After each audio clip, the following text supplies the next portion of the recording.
Hello, everyone. My name is Kahir. I'm a third-year medical student at the University of Alberta. I wanted to thank the conference organizers for giving me the opportunity to speak today. My apologies for not being able to speak live. Almost exactly 3 years ago to this day, I had the opportunity to go to Kenya and support the efforts being made to improve glaucoma care in regions of sub-Saharan Africa by a group of U of A ophthalmologists. So today I want to tell you a little bit about that.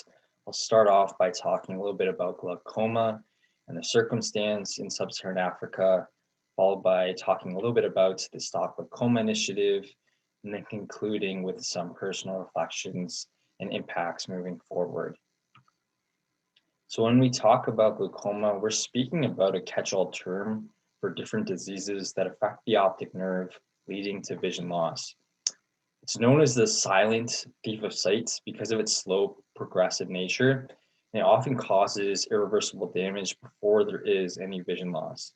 If you look at the picture on the right, this is what healthcare provider might see on exam or on visual field testing. And on the left is what the patient might see. As you can see through the train of images, it might not be obvious to the patient that damage is occurring. So the question becomes, how does glaucoma get picked up if you're not able to self-monitor and if you're not receiving regular exams? Treatment for glaucoma is focused primarily on lowering pressure in the eye, and we can do this through either using medications, laser, or surgery. So exactly how big is this problem? Well, worldwide, it's the second leading cause of blindness, and that burden is expected to grow much larger with an aging population and increased longevity in our populations. Sub-Saharan Africa is an area that is hit rather harder by glaucoma, and it has prevalences as high as 6 to 8% in certain regions.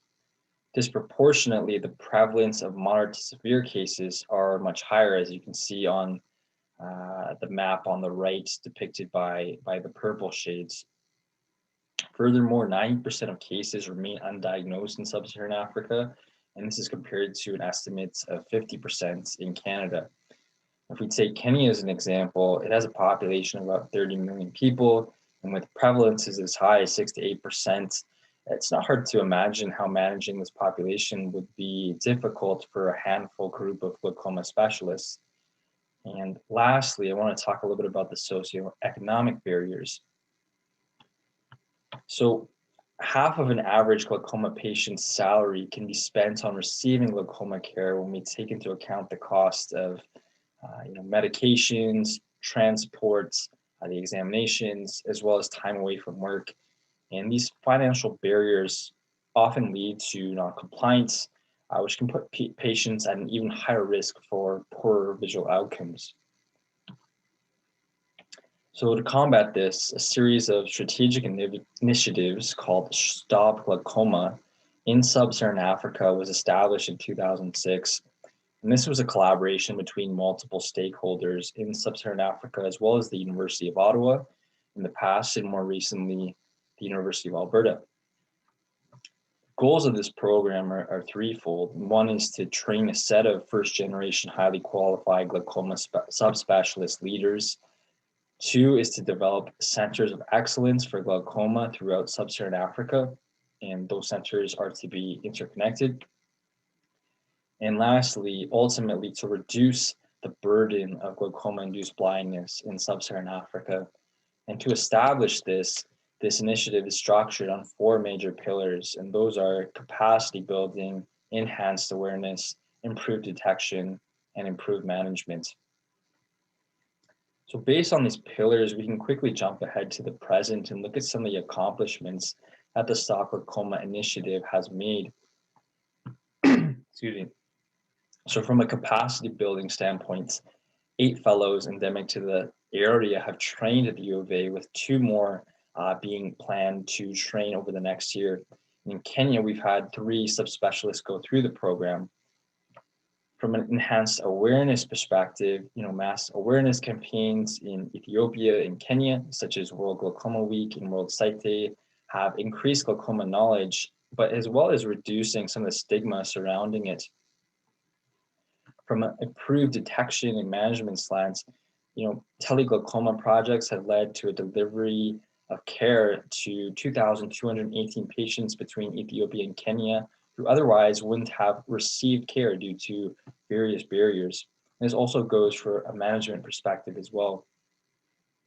And lastly, some other highlights from the management are, having recent fellows from the initiative who have been instrumental in acquiring new equipment such as OCT and SLT laser treatment machines.